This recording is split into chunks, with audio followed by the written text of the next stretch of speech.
Et bonjour les Verseaux, je reviens pour cette guidance pour les 2 prochaines semaines. C'est une guidance intemporelle, donc comme toujours, prends ce qu'il y a à prendre pour toi. Et si cette guidance ne t'est pas destinée, sache qu'il y a d'autres guidances intemporelles sur la chaîne que tu pourras retrouver directement pour ton signe. Cela étant dit, pour voir si ce tirage justement te correspond, eh bien on va aller faire tout simplement un petit tour d'horizon des énergies dans lesquelles tu pourrais être actuellement, dans lesquelles tu pourrais te trouver pour voir si ça te parle ou si ça ne te parle pas. Ce que je ressens ici de prime abord pour toi, c'est la notion en fait de garder des choses à l'intérieur, peut-être des secrets, peut-être que secret ne serait pas le terme le plus juste, peut-être que c'est juste des ressentis que tu gardes pour toi. Et j'ai l'impression que c'est à la fois ce qui t'a sauvé jusqu'à présent, c'est-à-dire une forme de discrétion au niveau des sentiments, et peut-être d'arriver à être comment on dit, vague, très d'éluder en fait, de passer entre les mailles du filet et de jamais vraiment complètement dire les choses.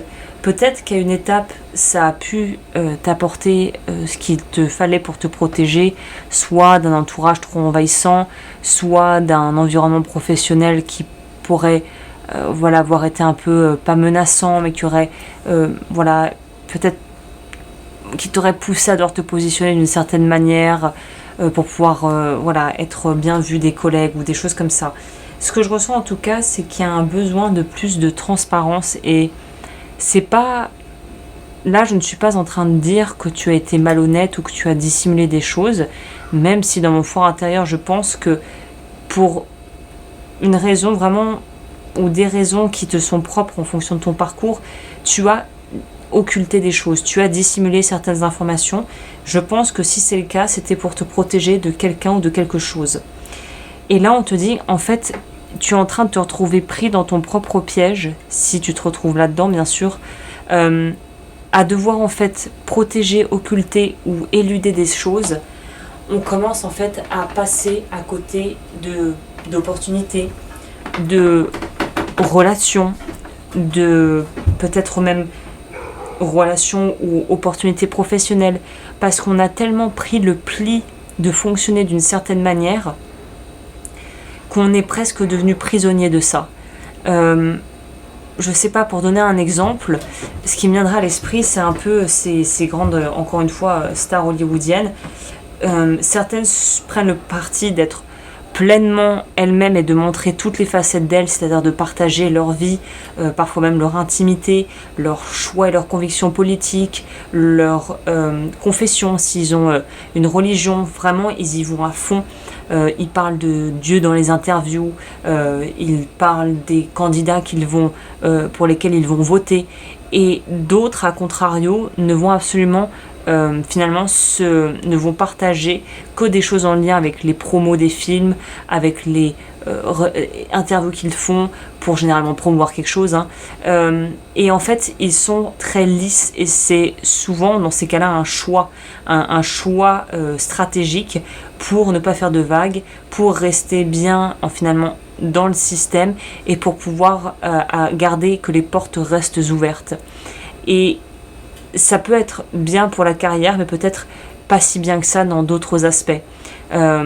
Pour donner peut-être un autre exemple qui sera plus proche de nous en tant que personne plus lambda, je sais pas, c'est de se dire, est-ce que je parle de mes convictions professionnelles ou de mes convictions, je sais pas moi, encore une fois, je reprends le politique parce que c'est souvent des sujets épineux qui peuvent unifier ou diviser vraiment franchement les gens. C'est, est-ce que j'ose parler de ça aux collègues de façon plus large?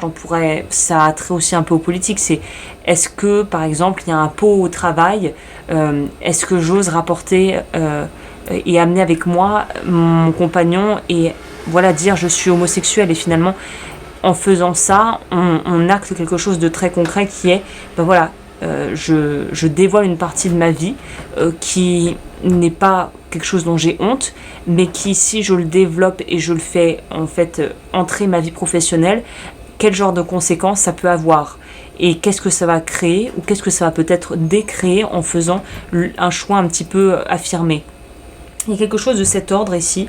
Et ce qui ressort de tout ça, c'est une forme de bienveillance, de se dire tu peux en fait être qui tu veux être, et plus finalement tu acceptes d'être authentique. Et par authentique, je n'implique pas de raconter toute sa vie ou de déballer sur des sujets très personnels, mais déjà en faisant des choix qui sont posés, qui sont vraiment réfléchis.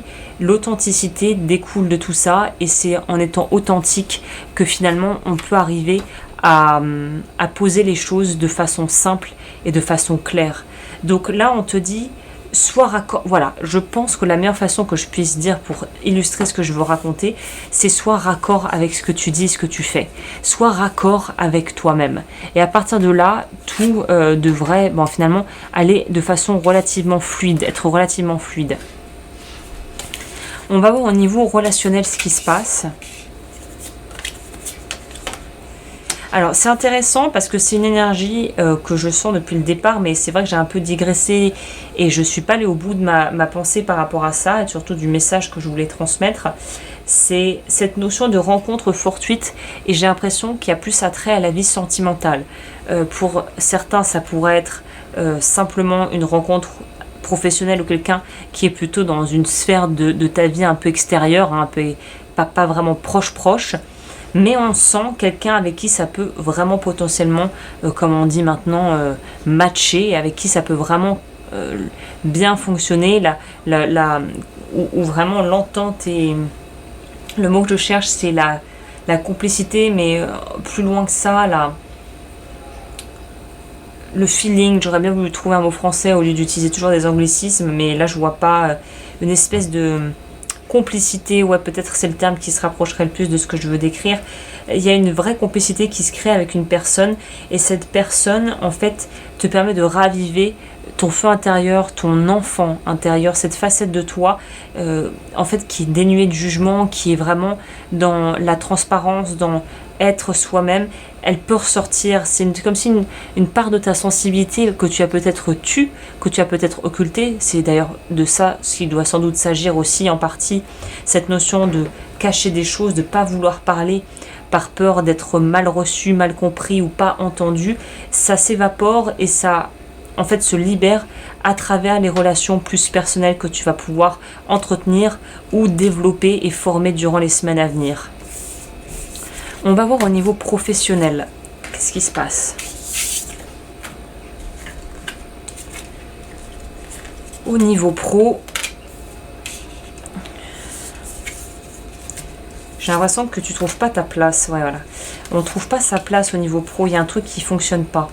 Et la bonne nouvelle, c'est que d'une peut-être situation pas vraiment avantageuse qui te serait arrivée, on arrive à partir en fait à dégager le chemin où on peut en fait recadrer pour sortir de quelque chose qui ne fonctionne pas et recadrer vraiment de façon claire et de façon non négociable vers quelque chose de plus sain.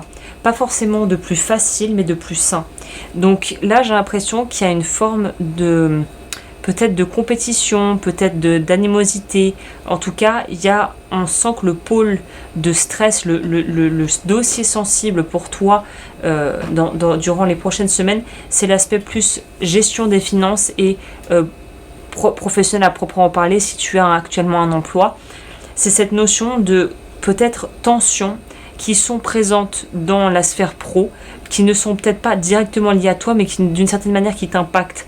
Et ce qui est un peu pernicieux avec ce genre de situation, c'est que, par exemple, si je reprends un exemple peut-être pour pouvoir étayer mon propos de façon plus claire et cohérente, si au travail il y a des tensions entre ta boss et une de tes collègues, et que tu t'entends bien avec cette collègue, toi, t'as pas envie d'être mis en porte-à-faux avec ta boss parce que toi, t'as aucun problème avec ta boss. Mais comme tu apprécies aussi la collègue et que tu vois que la collègue mange un peu son pain noir et a vraiment du mal avec ce qui se passe et a du mal à gérer, tu te retrouves vite un peu malgré toi happé en étant un peu prise en otage entre ce que te dit ta collègue, ce que te dit ta patronne, ce que peuvent dire peut-être les clients ou les gens autour. Et toi, il faut que tu arrives à garder ton centre et que tu arrives à garder ta clarté de jugement et de te dire je comprends, j'entends les parties, j'entends les problématiques, mais en fait, moi, je ne suis pas concernée, ce n'est pas moi, ce n'est pas mon problème. Ce qui se passe est indépendant de moi et de ma volonté. Et quelque part, la seule question valide à se poser dans ces cas-là, c'est qu'est-ce que je peux faire moi pour essayer de tempérer les choses à mon niveau. Ça ne veut pas dire d'être un Saint-Bernard, ça ne veut absolument pas dire d'intervenir, parce que dans la plupart des cas, il faut justement pas trop intervenir, sinon ça peut nous retomber dessus. Donc cette espèce de mélange de diplomatie et en même temps de frontières personnelles qui doivent être très très solides pour ne pas se faire en fait envahir, et d'arriver à garder quand même cette écoute et cette empathie pour les personnes concernées. Donc c'est vraiment, c'est pas facile, parce que j'ai pu voir ce que ça donnait en fait dans la vie pro. Là notamment, j'ai eu vraiment la possibilité de voir en interne comment ça se passe, et c'est vrai qu'il n'y a jamais vraiment de gagnant-gagnant là-dedans. Tout ce qu'il faut faire, c'est essayer de tempérer avec bienveillance et avec tact, on pourrait dire, et intelligence. Et dans les cas les plus compliqués, les plus conflictuels, généralement la meilleure chose à faire, c'est de faire appel à quelqu'un d'extérieur, ou quelqu'un voilà, qui est là pour vraiment comme une sorte de médiateur. Les personnes dans les ressources humaines sont censées gérer ce genre de problème, les RH, parce que parfois ça dépasse ce qu'on peut faire, et à notre niveau, voilà, on peut faire seulement ce qui est à notre portée avec les outils qu'on nous donne. Donc c'est très compliqué de s'investir et de ne pas se retrouver finalement éclaboussé par des querelles peut-être, et des querelles de bureau, ou voilà, et de ne pas se retrouver happé dedans. Et là on vous propose, on te dit surtout, ne te fous pas dans des choses qui vont te desservir par la suite en fait, hein. Au niveau de la vie plus inconsciente, de ce qui se trame dans l'inconscient, des nouvelles fondations, un renouveau à venir qui va te remettre en mouvement, mais j'ai envie de dire presque physiquement. Et il y a encore cette notion on te propose de ne pas refouler les choses, mais au contraire de les mettre en lumière, de t'autoriser à les montrer, à les accepter, à les entendre et à les verbaliser. Donc on te dit que la prochaine étape pour toi, si tu veux pouvoir vraiment entamer un nouveau cycle de façon sereine, c'est de poser des fondations. Et ces fondations, ces briques-là qu'on te demande de consolider, c'est les briques affectives, en lien avec ton affectif et ta vie intérieure et ta vie émotionnelle, et de la stabiliser en fait. C'est de ça dont il s'agit ici. Voilà, bah écoute, j'espère que cette guidance aura pu t'éclairer. Comme toujours, si c'est le cas, n'hésite pas à liker, à aimer la vidéo, à t'abonner, à commenter si ça te parle. Et moi, je te dis à très vite pour de nouvelles guidances. D'ici là, prends bien soin de toi.